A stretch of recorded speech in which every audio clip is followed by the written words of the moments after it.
Hello everyone and welcome back to Mark Anthony's Music Picks.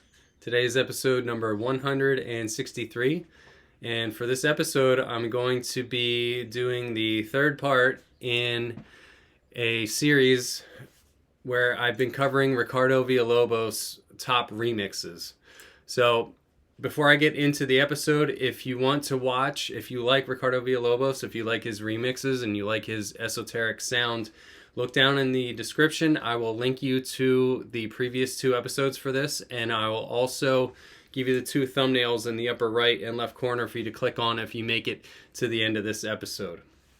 Ricardo Villalobos, man, I don't want to go back over the same path that I've already beaten in the first two episodes, but for anybody that's catching this episode for the first time and hasn't heard me talk about him, I have acknowledged that I have a love-hate relationship with Ricardo Villalobos' sound. That's not to be conflated with how I actually feel about Ricardo Villalobos as an artist and as a performing DJ. As a DJ, I've never seen him live because he really does not like to come to the States. He comes every once in a while, I believe, maybe to a couple of festivals here and there.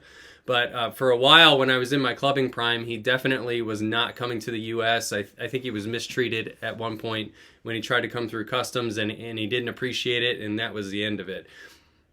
I watch his videos a lot on YouTube in my downtime. You know, sometimes you fall down a YouTube rabbit hole. I like to watch Sven Vath videos. I like to watch Ricardo Villalobos because they both have this reputation for getting lit and playing parties in, let's call it a non-sober state. And I just find those videos to be so entertaining. I think that on some level that is a persona that they've developed, and it helps to sell tickets. I mean, I'm not saying that they're faking it. They're obviously not faking what they're doing. They love what they're doing. But I think they, in some regards, especially Sven, they like to play into that like degenerate image that they've built for themselves. But you can also go and watch interviews with Ricardo and Sven, and when they're not in that on-stage 3 a.m. environment, they're very well grounded. They're having great, intelligent conversations. They're people that you would want to hang out with. So I have the utmost respect for Ricardo and Sven. I think they're both top tier producers and remixers and label curators. They're at the absolute upper echelons of the dance music community. When it comes to Ricardo's sound, there's something about when he gets really plotty and ploppy that I just can't get into it. And I think what frustrates me the most is if you go and just grab any Ricardo Villalobos remix, type it into YouTube, hundreds of likes for the most part. It'll be one of those 10-15 minute tracks, and a lot of those tracks, I mean, no disrespect to Ricardo, they do not have any groove.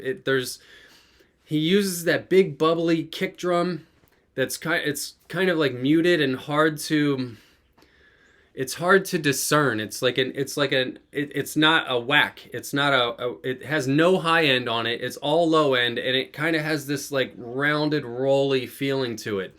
And if he doesn't mix that with a hi-hat on the offbeat, and then you start putting like little oddly timed elements just sprinkled in throughout the track, you can make some really weird sounds. And I know that Ricardo likes to make minimal. That's his jam. He's trying to play with your head. He knows that a lot of times he's playing to people that aren't sober, so that's kind of what he's going for. But there's just some tracks where no matter how hard I try, I just can't catch the wave. So I always listen to Ricardo Villalobos remixes. I'll go onto Juno periodically. I'll search and just see what he's done in the last few months.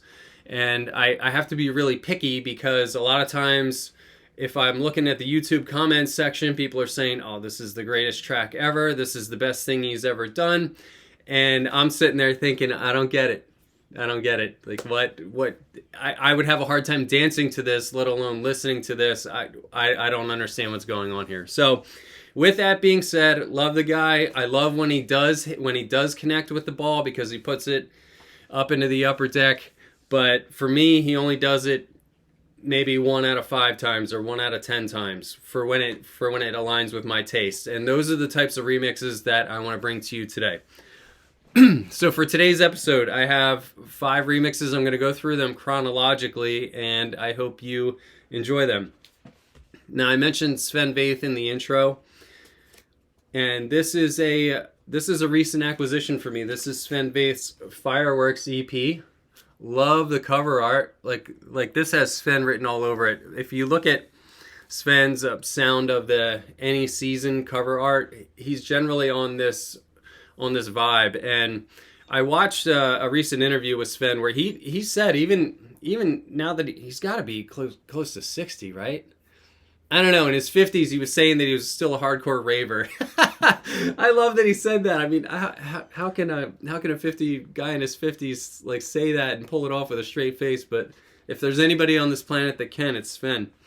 Here he has this Fireworks EP where he has 3 remixers.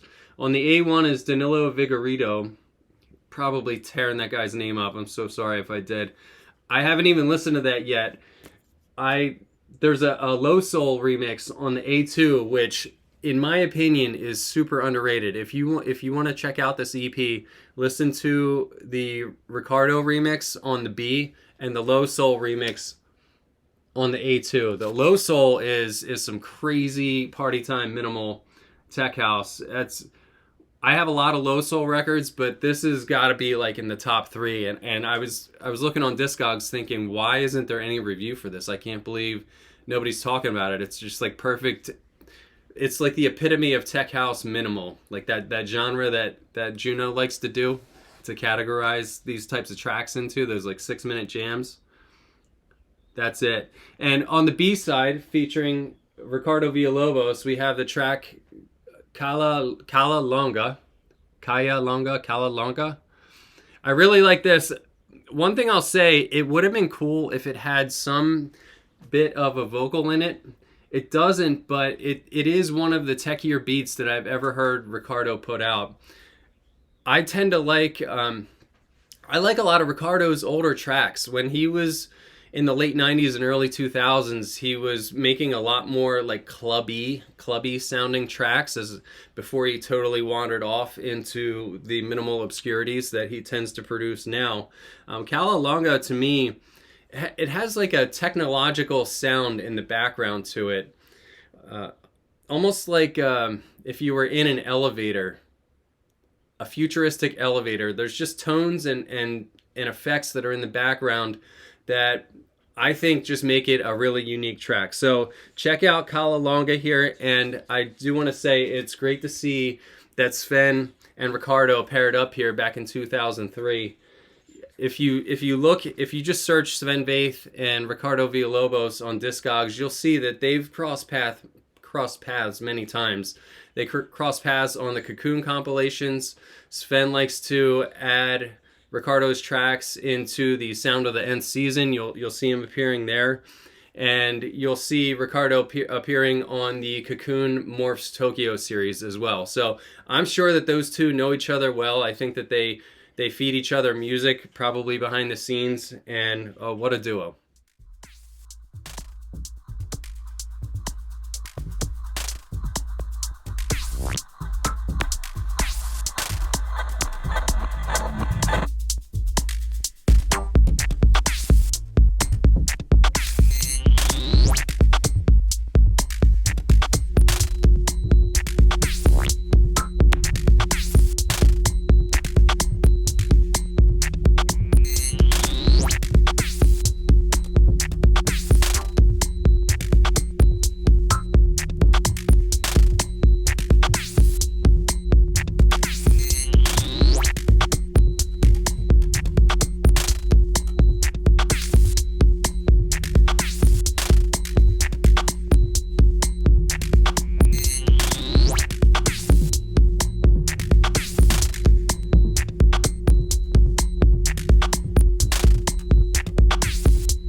Now moving up to 2015.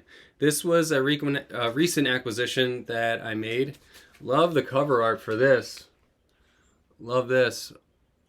I love the colors. I don't even know what I'm looking at. Maybe that's like maybe like an electron microscope image of an atom of an atom or a molecule. I don't know. I love it though. I wasn't sure who Ambiq were before this episode, but I looked it up. It's a trio that kind of like a jam trio of electronic music artists. Do you remember the Moritz von Oswald trio? I'm not sure if they've done any releases recently, but there were three guys that basically had three different sounds and fortes in the Moritz von Oswald trio, and they would put out these sort of 15-minute jam sequences where they were playing very loosely and improvising. And Ambiq is very similar. It has Max Lodebauer and two other people who I can't remember the names of at this point, all working together.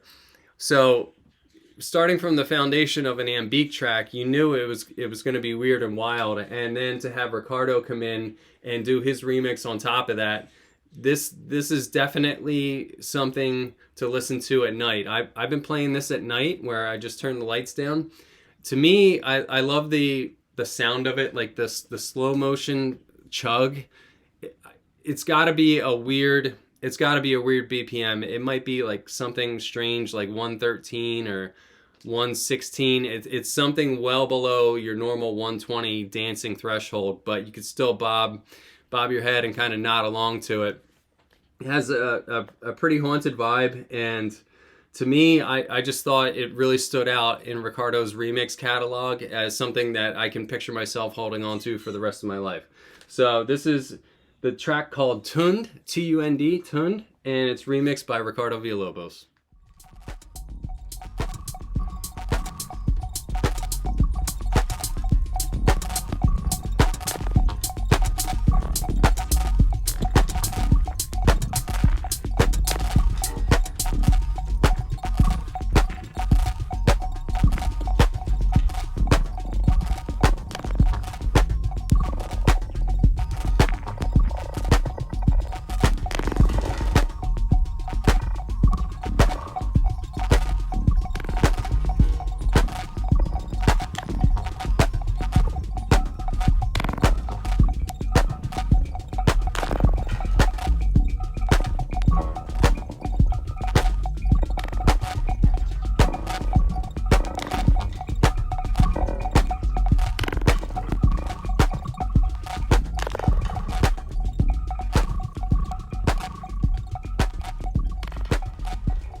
All right, now moving up to 2016. This is another recent acquisition. I obtained this from the famous techno DJ, Darius Plaslyko. Derek is still DJing, but he doesn't play vinyl anymore, so he's been selling off his vinyls on Discogs. And you may stumble across his listings, especially if you're looking for bunker records. You might find Derek if you look closely, still selling those records. So I was able to obtain this from him. It's by an artist named DJ Red, and the EP is called the Raw Cacao EP. Cacao is raw chocolate. It's on the label Wolf Skull. I like the aesthetic of this. I like the way the font's written, and I like this matte black inner sleeve that it comes in. Like it all just kind of works together. The original mix of Raw Cacao reminded me a lot of the early Cottam releases. Cottam, C-O-T-T-A-M. If you remember, in the late 2000s, Cottam did those 4-color series records that were almost like the intro or the breakout for slow motion new disco that was coming out around that era. Right, like minimal started to tail off. The minimal craze started to tail off, I would say, around 2009. And then in 2009, 10, 11, that's when new disco edits, and all that slow motion sound started to emerge. And Raw Cacao would fit very well into if you were mixing those Cottom records. Those Cottom records had huge kick drums, like absolutely huge. I think the color series was like orange, brown, blue, and red.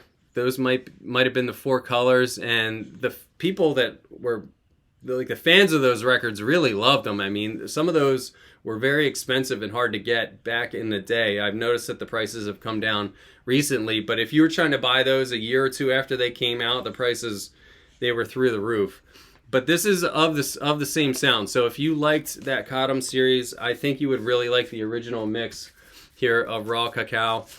And in a surprising manner, Ricardo Villalobos took a track that was slow motion and kind of brought a techiness to it that was very refreshing for me to hear.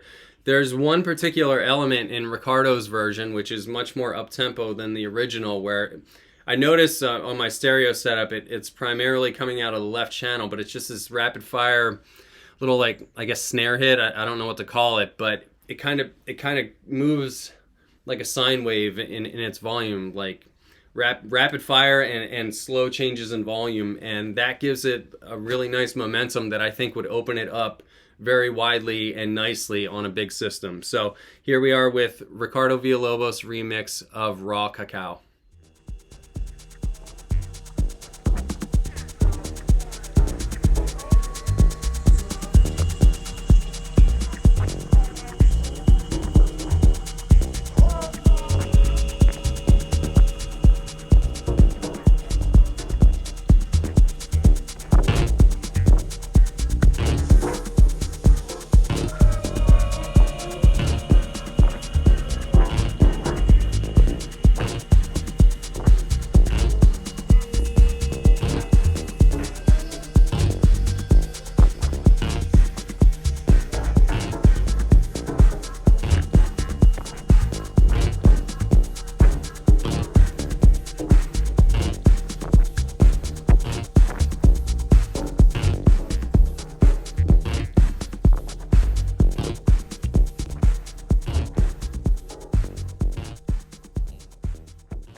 I was record shopping at a shop that's now defunct down in Philadelphia, probably 6 or 7 years ago. I really miss going record shopping, and I don't even know if there's a place to go and buy this type of music in person in Philadelphia at the moment. If there is, if I have any Philly people watching this video, please comment down below and let me know where to go. But I remember I was in there with a guy that I spun with that was primarily a disco head, but he would sometimes venture into house. Somehow we got to talking about Ricardo Villalobos, and he said that his favorite RV track of all time was the Depeche Mode Sinner and Me remix by Ricardo. If you look on Discogs, the Sinner and Me remix, you're probably not touching that. I didn't look at the prices before I made this episode, but when I was looking for it, you couldn't touch it for really less than 70 or 80 bucks. And even at that point, it was always an import from overseas, and the gradings weren't that great. Like, to get a new copy was almost unheard of because anybody that owned it was playing it. And I do think that when Ricardo remixed that track, it was possibly the epitome of all of his remixes. If not the best one, I think 90% of his fans would place that Sinner and Me remix at least in the top 5. Like, it's just undisputably good. So I couldn't get it. There's 3 versions, I think, on Discogs. 2 of them are blocked. 1 of them's for sale.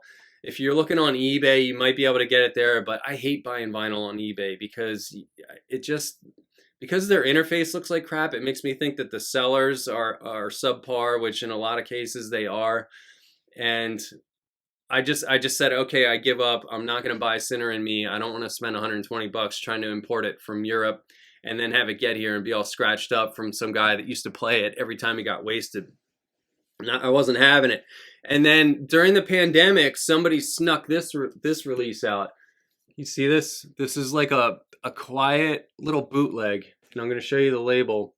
See, RV Sinner. Right? If you're searching for Ricardo Villalobos Sinner and Me, you're not going to find this.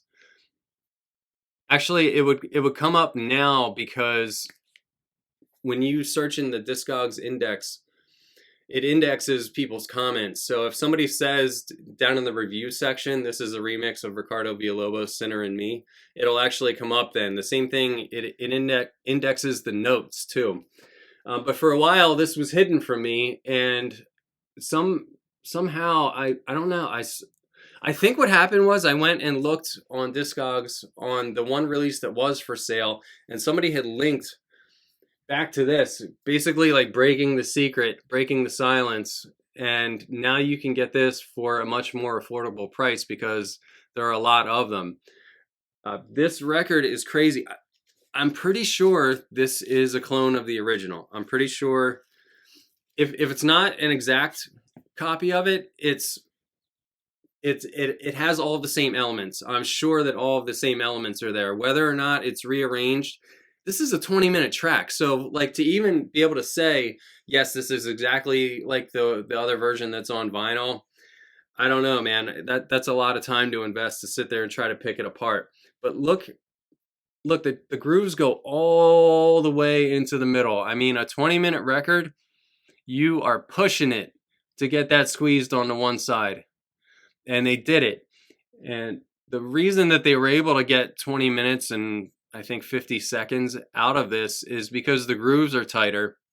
Very, very tight grooves. I think this is like a pressing miracle, in my opinion. You can't put a project like this in the hands of somebody that doesn't know what they're doing at the pressing plant, because they're gonna F it up. It sounds great. The only thing I'll say is that on my trim knob, you have to take it from, let's say it normally wants to sit at 10 o'clock for the average loud 8-minute track playing at 45 RPMs. I had to take it up to like 1 o'clock to get my meters all the way just under the red line. So, but I mean, what do you expect when you have a 21 minutes compressed on the one side of a vinyl? So as far as like DJ ability, the ability to play this out, yes, you can certainly play this out. It's a very quiet. As far as like any background noise, nope, it's pure. The track itself is wild. If you listen to it, there's at least 10 minutes of play with the original elements of not the original elements of the track, but basically the foundational elements are just rotated in and out for the first 10 minutes.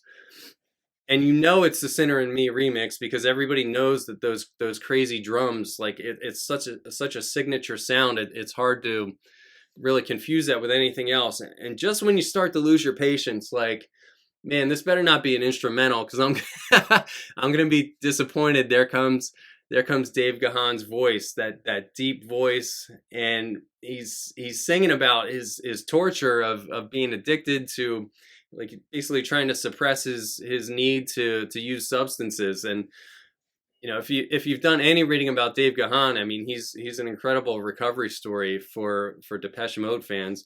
While he was doing the Violator tour back in the late or early 90s or late 80s with songs like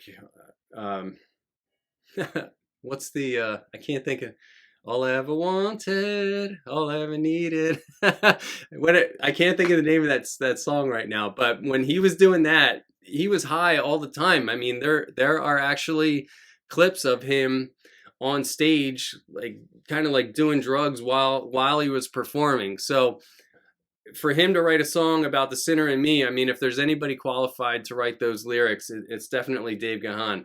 And I think the other reason that those vocals land so well is that Ricardo Villalobos fans are known for pushing things a little bit too far. So I'm sure there are a lot of people that when they hear that record, they can kind of relate to it, smile about it, and maybe they also think, oh, maybe there's a Sinner in Me too.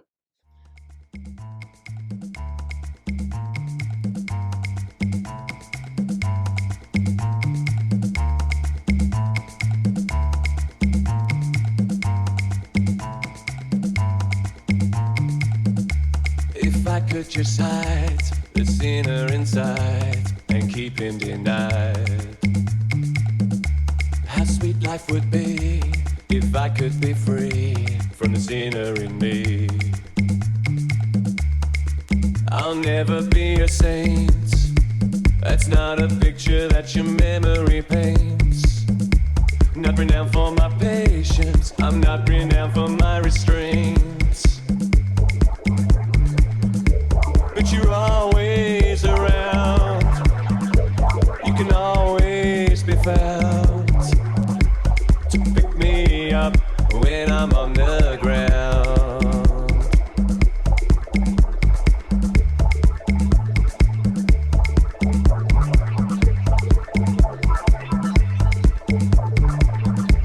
If I could just hide the sinner inside and keep him denied, how sweet life would be if I could be free from the sinner in me. All right, and thank you for staying with me this long. On to my fifth and final pick for this episode. This is a 2021 record by, the original is by an artist named Jimmy Tenor. And freestyle, man. And the track is called Forgotten Planet Awakens. Very strange cover. I'm pretty sure that this is an apple. Actually, I don't know. I always thought it was an apple right up until just now. It might just be a red sphere. This is weird. I mean, Ricardo has a knack for finding really strange music and remixing it. Forgotten Planet Awakens is really up there in as far as the uniqueness of the sound. There's a soft trumpet element in Ricardo's remix that reminds me, it sounds like the intro song to like an 80s soap opera or an 80s like a Three's Company type show. Like there's just some soothing, I don't know if it's hitting the same notes as an 80s song that was familiar to me, but there's just something very oddly satisfying about listening to it that makes me feel like a kid. It borders on the edge of Balearic, but it doesn't go all the way into that area. It's very hard for me to pin down, and I'm even having trouble articulating the way I feel about it. There are other elements in the track that sound like a throwback to the cadenza era. If you remember, to me, cadenza really was in its full stride from maybe 2006, 2005 to 2010. And the percussion elements in here, just for some reason, like there's just that minimal clackety click type rhythms that are happening in the background that are a nostalgic throwback, even though, like I said, this was released and probably recorded in 2020, 2021. It's like somehow they went and captured an era from 10, 12 years earlier. So I'm definitely going to be hanging on to this one. I think this is one of those Ricardo remixes that needs time to soak in. I know that's something that you hear a lot of people say, like, oh, you need to listen to this 4 or 5 times to really appreciate it. This actually fits the criteria for that, because there's something mystical and magical going on here, and I can't quite put my finger on it.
All right, thank you everyone for your time. Ricardo, thank you so much for these remixes. I love your music. Like I said, I don't always feel every single track that you put out, but when you connect, man, you really do a great job. If anybody else has any Ricardo remixes that they would like to recommend to me down below, please add those in the comments. I would love to hear from you. And if you just want to say hi, just say hi in the comments as well. Thank you, and I'll see you next time.